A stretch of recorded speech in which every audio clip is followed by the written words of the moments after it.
Trusted platform for successfully cracking any competitive exam. Target CGPSC का 2020 का जो ACF ranger आया है उसी की वीडियोस को कंटिन्यू जारी रख रहे हैं। आज हम सबसे पहला टॉपिक लेके आ रहे हैं नंबर सिस्टम। नंबर सिस्टम बहुत इंपॉर्टेंट है। नंबर सिस्टम में आपके जो CGPSC में व्यापक में अभी तक जितने क्वेश्चंस पूछे हैं, मोस्ट इंपॉर्टेंट जो ACF में पूछने वाले उन क्वेश्चंस को प्रैक्टिस करेंगे और इन द लास्ट जो इकाई का अंक निकालता है नंबर सिस्टम का, वो लास्ट में उसका वीडियो आएगा। वीडियो को ध्यान से देखना है क्योंकि इसमें जो सॉल्व करने का तरीका एग्जाम के हिसाब से सबसे शॉर्टेस्ट वे हम निकालेंगे। सबसे पहला क्वेश्चन आपके सामने आया है, किसी संख्या का 1/5 भाग दूसरी संख्या के 5/8 भाग के बराबर है। तो पहला संख्या पर मान लेते हैं A और दूसरा क्या मान लेते हैं, B मान लेते हैं। क्लियर हुआ? पहले का 1/5 भाग मतलब A का जो 1/5 है B के 5/8 के बराबर है। ठीक है, ये पहला यहाँ इक्वेशन दिया हुआ है। दूसरा दिया हुआ है, यदि पहली संख्या में 35 जोड़ा जाए, दैट मीन्स A + 35 अगर अपन प्लस कर रहे हैं तो क्या हो जा रहा है, दूसरी संख्या का 4 गुना हो जा रहा है, मतलब वो क्या हो जा रहा है, 4B। यहाँ तक क्लियर हुआ? अब अगर सपोज एक तरीका ये है कि अपन सिर्फ A का वैल्यू यहाँ पे रखें तो यहाँ पर क्या हो जाएगा, इसको क्रॉस मल्टीप्लाई करेंगे तो B के साथ में यहाँ पर क्या हो जाएगा, 25B अपॉन यहाँ पर 8 हो जाएगा। ये पहला तरीका हुआ। फिर जब हम यहाँ क्या करेंगे, A का वैल्यू पुट करेंगे और इसको माइनस करके आंसर लेके आएंगे। दूसरा तरीका ये है कि अगर इसको यहाँ क्रॉस मल्टीप्लाई किया, उस B को नीचे लेके आए तो इक्वेशन यहाँ पर क्या बनेगा, A/B = क्या हो जाएगा, 25 अपॉन क्या हो जाएगा, 32। सो 25 अपॉन क्या हो जाएगा, 8 हो जाएगा। क्लियर हुआ? तो जो A का वैल्यू है वो है 25x और जो B का वैल्यू है वो है हमारा 8x। क्लियर हो गया? A कितना है, 25x, तो ये 25x + 35 = 4 8 ज़र कितना हो जाएगा, 32x। यहाँ ला के माइनस किए तो 7x = हो जाएगा 35 और जो x का वैल्यू हो जाएगा 35/7, ये हो जाएगा 5। तो ये कितना हो जाएगा, 8 5 ज़र कितना हो जाएगा, 40 और ये हमारा क्या होगा, आंसर होगा। क्लियर हो गया पहला क्वेश्चन? अब इसी के दूसरे में आते हैं। 90 प्रश्नों की एक वस्तुनिष्ठ परीक्षा में प्रत्येक सही उत्तर देने पर 5 अंक दिए जाते हैं और प्रत्येक गलत उत्तर के लिए 2 अंक काट लिए जाते हैं। सभी 90 प्रश्नों को हल करने के उपरांत एक विद्यार्थी ने 387 अंक प्राप्त किए। उसके द्वारा गलत उत्तरों की प्रश्नों की संख्या निकालना है। ठीक है, मान लेते हैं उसने सही किए क्वेश्चंस x और गलत क्वेश्चंस किए कितने y, तो टोटल x + y क्वेश्चन कितने हो गए, ये हो गया हमको 90 क्वेश्चन। ये पहला तरीका। ठीक है, सही के लिए कितना मिल रहा है, 5 नंबर, इसीलिए क्या हो जाएगा 5x, और गलत के लिए कट रहा है तो 5x - 2y बराबर कितना हो जाएगा, ये हो जाएगा 387। ठीक है, अपन सब्स्टिट्यूट कर सकते हैं कि x = यहाँ पर क्या हो गया, 90 - y हुआ, ये वैल्यू हुआ, या फिर यहाँ पे कोफिशिएंट को इक्वल करते हुए यहाँ पर 5 से मल्टीप्लाई करेंगे तो हम प्लस माइनस कर सकते हैं। ये पहला तरीका हुआ। डायरेक्टली अगर बोलेगा कि कितनी गलत संख्या हमको ये निकालना है, ये निकालना होगा, तो टोटल का नंबर क्वेश्चंस कितने थे, 90 क्वेश्चंस थे और एक क्वेश्चन का मार्क्स कितना था, 5 मार्क्स था। तो जो मैक्सिमम वैल्यू हुआ वो कितना हुआ, ये मेरा हुआ 450, क्या हुआ, मैक्सिमम वैल्यू हुआ, मतलब टोटल मार्क्स 450 लेके आ सकता है। नंबर कितना मिला उसको, 387, तो कितने का डिफरेंस है, 63 का डिफरेंस है। क्लियर हुआ? सही पे कितना मिल रहा है, 5, गलत पे कितना कट रहा है, 2, तो 5 और 2 कितना हो गया, 7, और 7 निया, तो मतलब उसने कितने क्वेश्चन गलत किए हैं, उसने 9 क्वेश्चनों को गलत किया हुआ है। सही पूछेगा तो 90 में से 9 माइनस करेंगे तो कितना हो जाएगा, 81 आ जाएगा। कॉन्सेप्ट क्लियर हो गया ये वाला? जस्ट अगला है, विद्यार्थियों के समूह ने प्रत्येक विद्यार्थी ने उतने ही पैसे दिए जितने उस समूह में विद्यार्थी थे। यदि कुल 59.29 इकट्ठा हुए तो समूह में विद्यार्थियों की संख्या निकालनी है। मान लेते हैं विद्यार्थी कितने हैं, x है, और एक विद्यार्थी ने कितना पैसा दिया है, x पैसा दिया है, तो जो टोटल कलेक्शन होगा वो कितना होगा, x × x होगा। क्लियर हो गया? ये दिया है पैसे में और ये रुपीज़ किस में दिया, अपने को रुपीज़ में दिया हुआ है, तो इसको रुपीज़ में कन्वर्ट कर लेते हैं। तो ये बनेगा x × x/100 = क्या हो जाएगा, 59.29। ये इम्प्लाई करेगा x का वर्ग बराबर x × x, x वर्ग हो जाएगा, 100 को यहाँ मल्टीप्लाई करेंगे तो कितना हो जाएगा, 59 29 और ये किसका स्क्वायर होता है, ये स्क्वायर होता है 77 का, और ये हमारा क्या होगा, आंसर होगा। क्लियर हो गया। अगला बोला है गाय और मुर्गी। तो जब गाय और मुर्गी वाले में जब सर और पैर वाले क्वेश्चन होते हैं तो दो टाइप के जानवर के बारे में बताएगा, एक जिसके 4 पैर होंगे, एक जिसके 2 पैर होंगे। ठीक है, जानवर इतने ही होते हैं, किसी की मुर्गी के 3 टांग नहीं होंगे। ठीक है, मान लेते हैं गाय को अपन कितना मान लेते हैं x और मुर्गी को अपन कितना मान लेते हैं y। ठीक है, तो ये क्या हो गया, टोटल करेंगे तो ये इसके सरों की संख्या आ गई, ये उनके सरों की संख्या आ गई। उनके पैरों की संख्या, इसका पैर कितना होगा, इसका होगा 4x और इसका पैर कितना होगा 2y। क्लियर हुआ। उनके सिरों की संख्या के दुगने से 14 अधिक है, मतलब जो पैरों की संख्या है, ये जो सिरों की संख्या बोल रहा है, इसके दुगने से कितना अधिक है, 14 अधिक है। कॉन्सेप्ट क्लियर हुआ। सॉल्व करेंगे तो क्या हो जाएगा, भाई के वैल्यू निकल जाएगा। इसमें डायरेक्टली क्वेश्चन अगर ये बोलेगा कि गाय और मुर्गियों के समूह में पैरों की संख्या, उनकी सिरों की संख्या, दुगना वर्ड यूज हुआ है। क्या यूज हुआ है, दुगना वर्ड यूज हुआ है। तो कितना कम ज़्यादा है, 14 डिवाइडेड बाई 2 कितना हो जाएगा, 7, और हमारा आंसर क्या हो जाएगा 7। मतलब जो 4 पैर वाले होंगे उनकी संख्या कितना हो जाएगा, वो हमारा हो जाएगा 7। इसमें कभी भी 2 पैर वाला क्वेश्चन, 2 पैर वाले जानवर का क्वेश्चन नहीं पूछेगा। क्लियर हो गया। अगला देखते हैं 1 से 130 के बीच ऐसी संख्याओं की संख्या जो 6 से विभाजित होती है, शेषफल 0 हो गया ऑब्वियसली, तथा जिनके किसी भी स्थान पर क्या आता है, 6 आता है। ये एसीएफ रेंजर में 2016 में क्वेश्चन पूछा हुआ है। ठीक है, तो ये वाला पैटर्न बहुत इंपॉर्टेंट है। तो 6 से विभाजित होगा, किसी स्थान पर 6 आ सकता है, मतलब या तो इकाई, या तो दहाई, या तो सैकड़ा, मतलब 1s, 10s और 100s में किसी प्लेस में क्या आ सकता है, 6 आ सकता है। तो पहला नंबर क्या होगा, 6 होगा। Second number will be 36, after that 60, then 66, then 96 and the last it is 126। तो कितने नंबर हो गए हमारे पास, हमारे पास हो गए 6 नंबर हो गए। तो इनमें से कोई नहीं हमारा आंसर होगा। क्लियर हो गया। किसी संख्या से 24 घटाने पर उसका 4/7 हो जाता है, तो उस संख्या के अंकों का योग क्या होगा। एक संख्या पर मान लेते हैं x में अगर हम 24 को माइनस कर रहे हैं तो उसका कितना हो जा रहा है, 4/7 हो जा रहा है, मतलब x का 4/7 रह जा रहा है। ठीक है, क्लियर हुआ। तो अब क्या निकालना है, x का वैल्यू निकालना है। तो फिर यहाँ पर क्या होगा, ये इसको यहाँ ला के माइनस करेंगे और ये यहाँ पे क्या हो जाएगा, 24 हो जाएगा। इसका मतलब x minus 4x/7 is equal to last में कितना हो जाएगा, 24। ठीक है, दोनों का लघुत्तम कितना हो जाएगा, 7। 7x माइनस 4x बराबर हो जाएगा 24।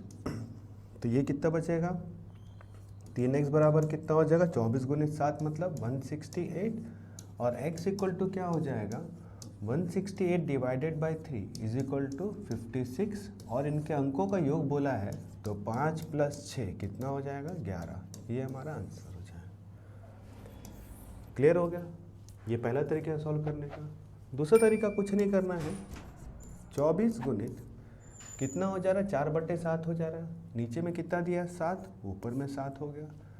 4 और 7 में कितने का अंतर है, 3 का अंतर है। तो यहाँ पर क्या हो जाएगा, 3 8 बार में 8 सत्ते कितना हो जाएगा, 56। अंकों का योग बोल रहा है तो 5 और 6 कितना हो जाएगा, 11। ये हमारा आंसर हो जाएगा। क्लियर हो गया। आगे अपन समझते हैं इकाई का। इकाई का मतलब यहाँ पर क्या होता है, यूनिट प्लेस में होता है। इकाई में क्या क्या आ सकता है, इकाई में या तो क्या आएगा, 0 आएगा। ठीक है, इकाई में क्या क्या आएगा, इकाई में या तो 0 आ सकता है, या तो 1, या तो 2, या तो 3, या तो 4, 5, 6, 7, 8 और 9। इकाई में ये 10 संख्या अपने को आ सकता है। 0 के लिए क्या होगा, 0 के लिए क्या होगा, अगर किसी का भी इकाई अंक आखिरी में कितना दिया, 5 दिया हुआ है, इसको मैं किसी भी सम संख्या से गुना करूँगा, किसी भी सम संख्या से गुना करूँगा। फॉर एग्जाम्पल मैंने लिया 125 गुणित 12 कर लिया, तो कितना हो जाएगा, 12 से मल्टीप्लाई किया तो कितना हो जाएगा, 500 दिया, ये हो जाएगा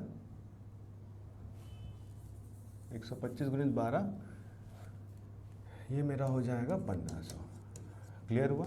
या किसी की लास्ट में यहाँ पर क्या होगा, 0 होगा, इसको मैं किससे मल्टीप्लाई कर लूँ, 15 से मल्टीप्लाई कर लूँ तो कितना हो जाएगा, 50 हो जाएगा। तो 0 कब आएगा, जब भी एक संख्या की इकाई में क्या होगा, 5 होगा, उसको मैं किसी भी संख्या से गुना करूँगा, या एक संख्या जिसका ऑलरेडी इकाई अंक कितना है, 0 है, उसको मैं किसी मल्टीप्लाई करूँ 0 को छोड़ के, तो उसका इकाई अंक क्या होगा, 0 होगा। तो ये था 0 का क्लियर। ठीक है, 0 का क्लियर हुआ।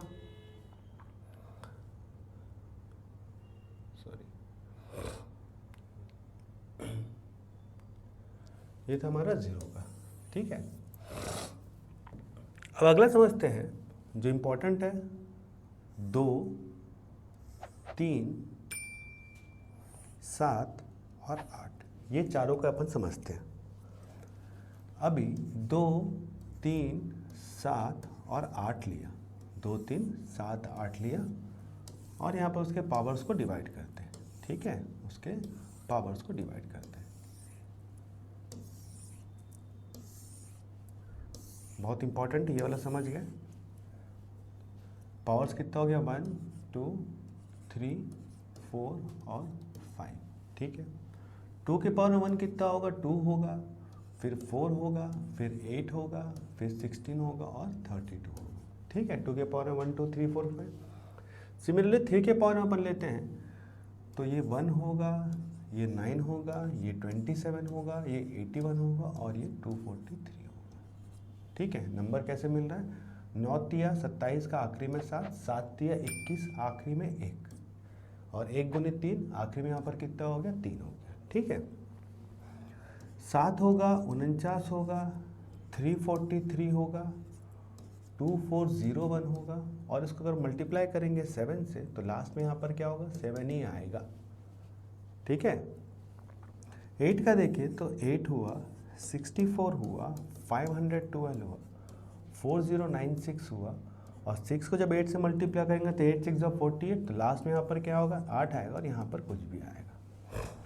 इनको देख के एक चीज़ समझ में आता है कि 4 के बाद यहाँ पर क्या होगा, अगर पावर्स 5 हो गया, पावर्स क्या हो जाएगा, 5 हो जाएगा, 6 हो जाएगा, 7 हो जाएगा, तो जो यूनिट प्लेस में ये जो नंबर्स हैं ये यहाँ पर क्या हो जाएगा, रिपीटेंस चालू हो जाएगा। क्या हो जाएगा, रिपीटेंस चालू हो जाएगा। मतलब 8 की घात 6 बोलेगा, 8 की घात 6 मतलब क्या हो जाएगा, ये यहाँ पर आएगा। ठीक है, तो 8 की घात 2 वाला और 8 की घात 6 वाला क्या होगा, सेम इकाई का अंक आएगा। तो जिसके भी इकाई यहाँ पर क्या करेंगे, 2, 3, 7, 8 आएगा, तो उसका जो पावर रहेगा, उसके पावर को हमेशा क्या करेंगे, 4 से डिवाइड करेंगे। और 4 से डिवाइड करने के लिए आपको चाहे वो 3 डिजिट दे, 4 डिजिट दे, कोई सा भी नंबर दे, अगर 4 से डिवाइड करना पड़ेगा, सिर्फ लास्ट के 2 नंबरों को क्या करेंगे, 4 से डिवाइड करेंगे। अब इसी का एक क्वेश्चन देख लेते हैं। अगर बोला है 287 के पावर में 749 की घात में इकाई का अंक क्या आएगा, लास्ट में यहाँ पर क्या दिया, 7 दिया, तो क्या काम करना पड़ेगा, 4 से डिवाइड करना पड़ेगा। अब इस 749 को 4 से डिवाइड करने के बजाय सिर्फ लास्ट के 2 नंबर को 4 से डिवाइड कर लीजिए, तो क्या हो जाएगा, 12 4 48, और बचेगा कितना, 1। तो 7 की घात में 1 कितना हो जाएगा, इकाई में कितना हो जाएगा, 7 इसका आंसर होगा।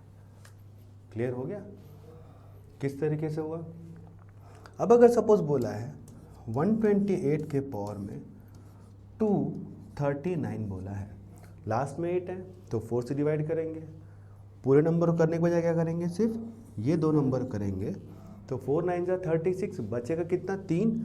तो 8 के पावर में 3 में इकाई में यहाँ पर क्या हो जाएगा, 2 हमारा क्या होगा, आंसर होगा। क्लियर हो गया यहाँ तक। तो ये था 2 3 5 और किसके लिए, 2 3 7 और 8 के लिए। ठीक है, 2 3 7 और 8 के लिए।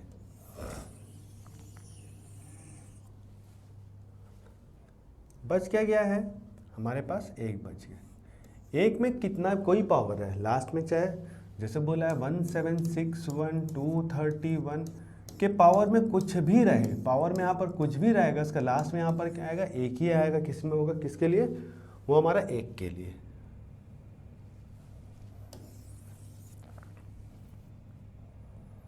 सेम चीज किस में होगा, अपने को 6 के लिए भी होगा। जैसे 6 के पावर में क्या लिया, 1 लिया, तो भी क्या होगा, 6 होगा। 6 के पावर में 2 लिया तो 36, वो भी 6 होगा। 6 के पावर में 3 लिया 216, तो ये भी यहाँ पर क्या होगा 6 होगा। तो 6 के यहाँ पर क्या होगा, पावर में कुछ भी रहे 0 को छोड़ के, तो उसका इकाई अंक यहाँ पर क्या होगा 6 ही आएगा। ये था हमारा 6 के लिए। ठीक, 4 को देख लेते हैं। 4 की घात 1 में कितना हो रहा है 4, 4 की घात 2 में कितना होगा 16, 4 की घात 3 ये कितना हो जाएगा 64, 4 की घात 4 कितना हो जाएगा 256। मतलब अगर घात में क्या होगा विषम संख्या होगा, विषम होगा तो क्या होगा 4, सम आएगा तो 6, विषम आएगा तो 4, सम आएगा तो यहाँ पर क्या हो जाएगा 6 हो जाएगा। क्लियर हो गया किसके लिए, ये हमारा किसके लिए था 4 के लिए।